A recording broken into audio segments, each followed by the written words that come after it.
JK செய்திகளின் இரவு நேர பிரதான செய்திகள். ஐக்கிய தேசிய கட்சியின் தலைவர் வஜ்ராபிவர்தன இலங்கையின் பல்வேறு சக்தி வாய்ந்த நாடுகளின் தூதர்கள் மற்றும் உயர் ஆணையாளர்களுடன் பல ரகசிய சந்திப்புகளை நடத்தியதாக அரசியல் வட்டாரங்கள் தெரிவிக்கின்றன. இந்த சந்திப்புகள் அதிகாரப்பூர்வமாக பகிரங்கப்படுத்தப்படாமல் மிகவும் கட்டுப்படுத்தப்பட்ட சூழலில் நடத்தப்பட்டதாக கூறப்படுவதால் அவை சிறப்பு கவனத்தை ஈர்த்துள்ளன. சிங்கப்பூரில் முன்னாள் ஜனாதிபதியும் ஐக்கிய தேசிய கட்சி தலைவருமான ரணில் விக்ரமசிங்கவுக்கு இடையேயான சந்திப்பு தொடர்ந்து வஜ்ராபிவர்தன நாட்டிற்கு வந்த உடனேயே இதுபோன்ற ராஜதந்திர சந்திப்பு தொடங்கியதால் இந்த சந்திப்புகள் மிகுந்த கவனத்தை ஈர்த்துள்ளன. அதன்படி இந்த உரையாடல்களின் அரசியல் முக்கியத்துவம் குறித்து பல்வேறு அறிக்கைகள் ஏற்கனவே வெளியிடப்பட்டு வருகின்றன. இதற்கிடையில் அறுவை சிகிச்சையை தொடர்ந்து சிங்கப்பூரில் சிகிச்சை பெற்று வரும் முன்னாள் ஜனாதிபதி ரணில் விக்ரமசிங்கவின் உடல்நிலை திருப்திகரமாக முன்னேறி வருவதாகவும் தெரிவிக்கப்பட்டுள்ளது. மருத்துவமனையை விட்டு வெளியேற மருத்துவர்களிடமிருந்து அவர் அனுமதி பெற்றிருந்தாலும் மேலும் சில நாட்களுக்கு மருத்துவ கண்காணிப்பில் ஓய்வெடுக்க அவர் முடிவு செய்துள்ளதாகவும் கூறப்படுகின்றது. சிங்கள மற்றும் இந்து புத்தாண்டு பிறகு ரணில் விக்ரமசிங்கே இலங்கை திரும்புவது பொருத்தமாக இருக்கும் என்றும் அவருக்கு நெருக்கமான பலர் பரிந்துரைத்ததாகவும் அரசியல் வட்டாரங்கள் தெரிவிக்கின்றன. இருப்பினும் அவர் சிங்கப்பூரில் தொடர்ந்து ஓய்வெடுக்க வேண்டும் என்று நண்பர்களும் நெருங்கிய கூட்டாளிகளும் கருத்து தெரிவித்த நிலையில் கூடிய விரைவில் இலங்கை திரும்புவதே தனது நிலைப்பாடு என்று ரணில் விக்ரமசிங்கே கூறியதாகவும் தெரியப்படுகின்றது. அதன்படி ரணில் விக்ரமசிங்கே அடுத்த 10 நாட்களுக்குள் இலங்கை திரும்புவார் என எதிர்பார்க்கப்படுகின்ற அதேவேளை இந்த வருகையின் மூலம் ஐக்கிய தேசிய கட்சியின் எதிர்கால அரசியல் நடவடிக்கைகள் குறித்து புதிய கலந்துரையாடல்களும் எழக்கூடும் என்றும் பார்வையாளர்கள் கருதுகின்றனர்.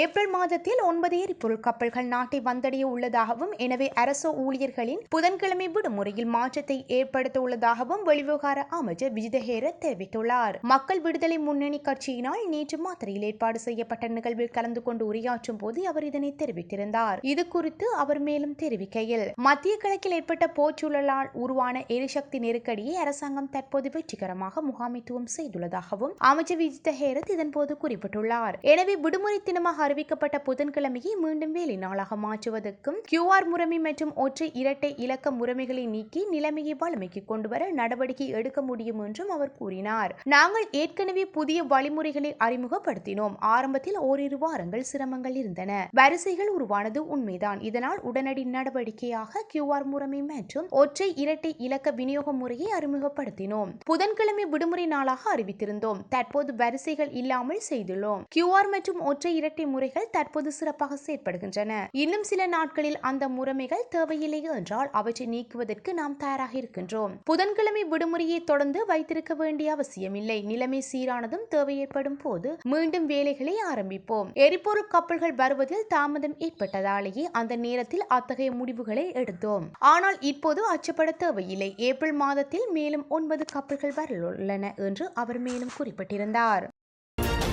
உலகளாவிய மோதல்களின் தாக்கத்தால் எரிசக்தி விலைகள் அதிகரித்து வருவதை அடுத்து லிட்ரோ எரிவாயு நிறுவனம் இன்று நள்ளிரவு முதல் வீட்டு பயன்பாட்டு எல்பி எரிவாயு விலையை உயர்த்துவதாக அறிவித்துள்ளது. உலக சந்தையில் ஏற்பட்டுள்ள விலை உயர்வால் இறக்குமதி செலவுகள் பெரிதும் அதிகரித்துள்ள நிலையில் இந்நிறுவனம் இதனை தெரிவித்துள்ளது. அதேவேளை எதிர்வரும் தமிழ் சிங்கள புத்தாண்டு காலத்தையும் அதிகரித்து வரும் வாழ்வாதார செலவையும் கருத்தில் கொண்டு முழு சுமையையும் நுகர்வோருக்கு மாற்றாமல் விலை உயர்வை கட்டுப்படுத்தியுள்ளதாகவும் கூறியுள்ளது. 12.5 கிலோ சிலிண்டர் 775 ரூபாயினால் உயர்ந்து 4765 ரூபாயாகவும் 5 கிலோ சிலிண்டர் 308 ரூபாயினால் உயர்ந்து 1910 ரூபாயாகவும் 2.3 கிலோ சிலிண்டர் 140 ரூபாயினால் உயர்ந்து 890 ரூபாயாகவும் உயர்வடையும் என்று அறிவிக்கப்பட்டுள்ளது. இதற்கிடையில் தீவிரமான விநியோக தடைகள் ஏற்படாதவாறு போதுமான எரிவாயு கையிருப்புகள் உள்ளதாக லிட்ரோ நிறுவனம் உறுதியளித்துள்ளது. ஏப்ரல் மாதத்துக்காக ஆர்டர் செய்யப்பட்ட 38,000 மெட்ரிக் டன் எல்பி எரிவாயு தற்போது மாலைத்தீவில் மிதக்கும் சேமிப்பில் இருப்பதால் நாடு முழுவதும் தொடர்ந்து விநியோகம் செய்ய முடியும் என்றும் அவர் தெரிவித்துள்ளார். மேலும் மாலைத்தீவில் இருந்து ஒரு கப்பல் 20,000 மெட்ரிக் டன் அணுகி வருவதாகவும் தென் அமெரிக்காவில் இருந்து இன்னும் 20,000 மெட்ரிக் டன் எரிவாயு ஏற்றி செல்கின்றதாகவும் நிறுவனம் தெரிவித்துள்ளது. இவை மே மாதம் வரை சீரான விநியோகத்தை உறுதி செய்யும் என்றும் எதிர்பார்க்கப்பட்டுள்ளது. உலகளாவிய சவால்கள் இருந்த போதிலும் இடையூறாத விநியோகத்தை உறுதி செய்வதில் நிறுவனம் உறுதியாக உள்ளது என்று லிட்ரோ நிறுவனத்தின் தலைவர் சன்ன குணவர்த்தன தெரிவித்துள்ளார். நாட்டில் தற்பொழுது முன்னெடுக்கப்பட்டு வரும் மருத்துவர்களின் தொழிற்சங்க போராட்டத்துக்கு தீர்வு காண சுகாதார அமைச்சர் முனைப்பு காட்டவில்லை என்று குற்றம் சுமத்தப்பட்டுள்ளது. அரச மருத்துவ அதிகாரிகள் சங்கத்தினால் இந்த குற்றச்சாட்டு சுமத்தப்பட்டுள்ளது. மருத்துவர்கள் முன்வைத்துள்ள பிரச்சனைகள் குறித்து அர்த்தமுள்ள பேச்சுவார்த்தை நடாத்துவதற்கு அமைச்சர் இதுவரையில் இணங்கவில்லை என்று சங்கத்தின் செயலாளர் டாக்டர் பிரசாத் சுகதாச குற்றம் சாட்டியுள்ளார். இதன் காரணமாக தொழிற்சங்க நடவடிக்கைகளை தொடர நேரிட்டுள்ளது என்றும் அவர் குறிப்பிட்டுள்ளார். அமைச்சர் வழங்கும் பதில்களின் அடிப்படையில் எதிர்கால நடவடிக்கைகள் தீர்மானிக்கப்படும் என்றும் அமைச்சர் இதன்போது சுட்டிக்காட்டியுள்ளார். அரசாங்க தரப்பில் தீர்மானம் எடுப்பதற்கு காண்பிக்கப்படும் காலதாமதம் நோயாளிகளை நேரடியாக பாதிக்கும் என்றும் அவர் தெரிவித்துள்ளார். இன்று முற்பகல் அரசாங்க தரப்பில் வழங்கப்படும் பதில்களின் அடிப்படையிலேயே தொழிற்சங்க போராட்டத்தை கடுமையாக்குவதா இல்லையா என்பது தீர்மானிக்கப்படும் என்று டாக்டர் சுகதாச இதன்போது தெரிவித்துள்ளார். கடந்த 24 மணி நேரத்தில் ஹோர்முஸ் நீரிணை வழியாக 15 கப்பல்கள் ஈரானின் அனுமதியுடன் கடந்து சென்றதாக ஈரானின் இணைந்த செய்தி நிறுவனம் தெரிவித்துள்ளது. ஆனால் போர் தொடங்குவதற்கு முன் இருந்த நிலையை ஒப்பிடும்போது கப்பல் போக்குவரத்து இன்னும் 90% குறைந்துள்ளது என்றும் கூறப்பட்டுள்ளது. ஈரான் அதிகாரிகள் சிலர், குறிப்பாக வெளியுறவுத்துறை அமைச்சர் அப்பாஸ் அரக்சி, இந்த முக்கியமான கடல் வழி முழுமையாக மூடப்படவில்லை என்றும் அது எதிரி நாடுகளுக்கு மட்டும் மூடப்பட்டுள்ளது என்றும் பலமுறை தெரிவித்துள்ளார். உதாரணமாக நேற்று ஈரான் விதித்த கட்டுப்பாடுகளில் இருந்து ஈரான் விலக்கு அளிக்கப்பட்டுள்ளதாக அதன் பேச்சாளர் தெரிவித்துள்ளார். இதேவேளை ஈரான் அதிகாரிகள் மற்றும் சட்டமன்ற உறுப்பினர்கள் இந்த நீரிணையை பயன்படுத்தும் கப்பல்களுக்கு பயண கட்டணம் அல்லது சுங்கம் விதிக்கும் வாய்ப்பையும் முன்வைத்துள்ளனர். முன்னதாக ஈரான் ஜனாதிபதி அலுவலக உதவியாளர் ஒருவர் போரால் ஏற்பட்ட சேதங்களுக்கு இழப்பீடாக கடந்து செல்லும் கப்பல்களிடம் வசூலிக்கப்படும் கட்டணத்தின் ஒரு பகுதி பயன்படுத்தப்படும் போது மட்டுமே ஹோர்முஸ் நீரிணை மீண்டும் திறக்க முடியும் என்றும் அவர் தெரிவித்துள்ளார். புதுச்சேரியில் நடைபெற்ற ஒரு கூட்டத்தில் பங்கேற்றதை தொடர்ந்து தென்னிந்தியாவுக்கான இலங்கையின் பிரதி தூதரக அதிகாரி கணிசநாதன் கேதீஸ்வரன் புதுச்சேரியின் உள் விவகாரங்களில் தலையிட்டதாக அகில இந்திய காங்கிரஸ் கமிட்டியின் ஊடக மற்றும் விளம்பரத்துறை தலைவர் பவன் கேரா குற்றம் சாட்டியுள்ளார். புதுச்சேரியின் வைத்திக்குப்பம் பகுதியில் உள்ள கடற்தொழிலாளர்களை சந்தித்து அவர்களின் குறைகளை கேட்டறிவதற்காக தென்னிந்தியாவிற்கான இலங்கையின் பிரதி தூதரக அதிகாரி கணிசநாதன் கேதீஸ்வரன் லட்சிய ஜனநாயக கட்சி தலைவர் ஜோஸ் சார்ல்ஸ் மார்டினால் அழைக்கப்பட்டிருந்தார்.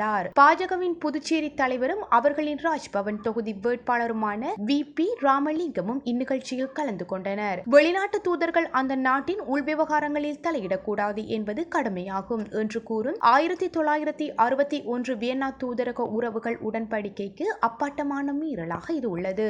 இந்தியாவும் இலங்கையும் இந்த உடன்படிக்கையில் கைத்தெழுத்திட்டன என்று கேரா எக்ஸில் வெளியிட்டுள்ள அறிக்கையில் அவர் குறிப்பிட்டுள்ளார். இந்த நிகழ்வை ஏற்பாடு செய்தவர்கள் மீது இந்திய தேர்தல் ஆணையம் நடவடிக்கை எடுக்குமா என்று வெளியுறவு அமைச்சர் ஜெய்சங்கர் இது குறித்து தூதரக ரீதியான பதில் அளிப்பாரா என்றும் அவர் கேள்வி எழுப்பியுள்ளார்.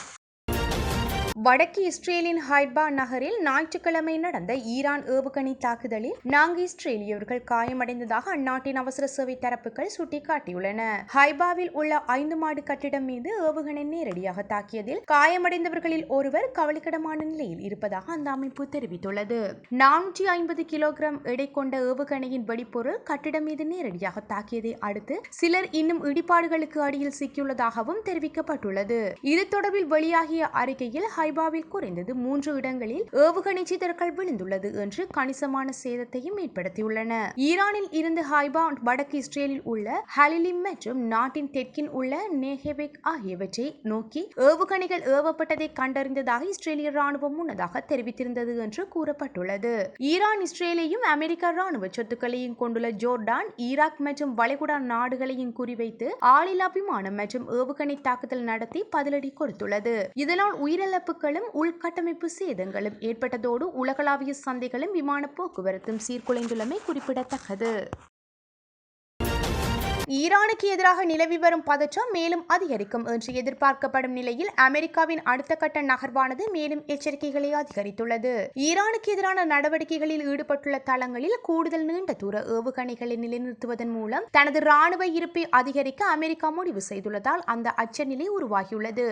இது குறித்து வெளியாகிய அறிக்கையின்படி அமெரிக்க ராணுவத்தின் கூட்டு வான்தரை ஏவுகணை JASSM-ER இருப்பில் கிட்டத்தட்ட 82% இந்த நடவடிக்கை ஒதுக்கப்பட்டது. எதிர்பார்க்கப்படும். இதனால் உலகளாவிய கையிருப்பில் உள்ள இந்த ஏவுகணைகளின் எண்ணிக்கை சுமார் 425 கணிசமாக குறையும். சாத்தியமான ஒரு சமாதான ஒப்பந்தம் குறித்து ஈரானும் எச்சரிக்கை விடுத்திருந்த டொனால்ட் ட்ரம்பின் சமீபத்திய அறிக்கைகளில் தொடர்ந்து இந்த நிகழ்வுகள் ஏற்பட்டுள்ளன என்றும் தெரிவிக்கப்பட்டுள்ளது. நீண்ட தூரம் மற்றும் குறுகிய தூரம் செல்லும் வகைகளை உள்ளடக்கிய ஜெஸ் ஏவுகணைகள் 2001ஆம் ஆண்டு முதல் லாக்ஹீட் மார்டின் நிறுவனத்தால் தயாரிக்கப்பட்டு வருகின்றது.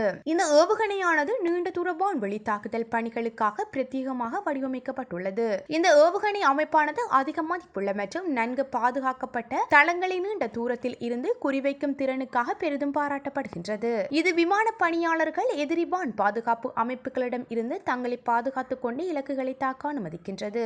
இவ்வேவுகணைகளின் முக்கிய விவரக்குறிப்புகளில் 500 கடல் மைல்களுக்கும் மேற்பட்ட வரம்பு F-15E மற்றும் F-16 போர் விமானங்கள், அத்துடன் B-1B, B-2 மற்றும் B-5H குண்டுவீச்சு விமானங்கள் உள்ளிட்ட பல்வேறு விமானங்களுடன் இணக்கத்தன்மை ஆகியவை அடங்கும். இந்த ஏவுகணை 1000 பவுண்டு எடையுள்ள ஊடுருவி சிதறும் போர்க்குண்டை கொண்டுள்ளது. இது வலுவூட்டப்பட்ட இலக்குகளுக்கு எதிரான அதன் செயற்திறனை மேம்படுத்துகின்றது. அமெரிக்க ஜனாதிபதி டொனால்ட் ட்ரம்ப் செவ்வாய்க்கிழமை கிழக்கு நேரப்படி இரவு 8 மணி என எந்த விளக்கமும் அளிக்காமல் சமூக வலைதளத்தில் பதிவிட்டதால் ஈரான் குறித்து ஒரு அறிவிப்பு வரக்கூடும் என்ற யூகங்கள் எழுந்துள்ளன. அவரது ட்ரூத் சோஷியல் சமூக ஊடக தளத்தில் வெளியான அந்த பதிவு தெஹ்ரானுடன் செவ்வாய்க்கிழமைகளுக்குள் ஒரு உடன்பாடு எட்டப்படலாம் என்று எதிர்பார்க்கப்படுகின்றது. ஈரான் போதுமான வேகத்தில் செயல்பட தவறினால் எல்லாவற்றையும் தகர்ப்பது மற்றும் எண்ணெயை கைப்பற்றுவது குறித்து பரிசீலித்து வருவதாக ட்ரம்ப் எச்சரித்துள்ள பின்னணியில் அவர் இதனை கூறியுள்ளார். இந்த நிலையில் ஒப்பந்தம் விரைவில் எட்டப்படலாம் என்ற ட்ரம்பின் கூற்றுக்கு ஈரான் பதிலளிக்கவில்லை. எனினும் ட்ரம்ப் தனது இறுதி எச்சரிக்கையை மேலும் கடுமையாக்கியுள்ளார். செவ்வாய்க்கிழமை மாலைக்குள் ஈரான் ஹோர்முஸ் நீரினை மீண்டும் திறக்காவிட்டால் நாடு முழுவதும் உள்ள அனைத்து மின் நிலையங்களையும் மற்றும் பிற அனைத்து வசதிகளையும் இது இழக்க நேரிடும் என்று எச்சரித்துள்ளார். போர் எப்போது முடிவடையும் என்பது குறித்து அவர் தெளிவற்ற முறையில் பதிலளித்ததோடு மிக விரைவில் பொதுமக்களுக்கு தெரிவிப்பதாகவும் மட்டும் அவர் கூறியுள்ளார்.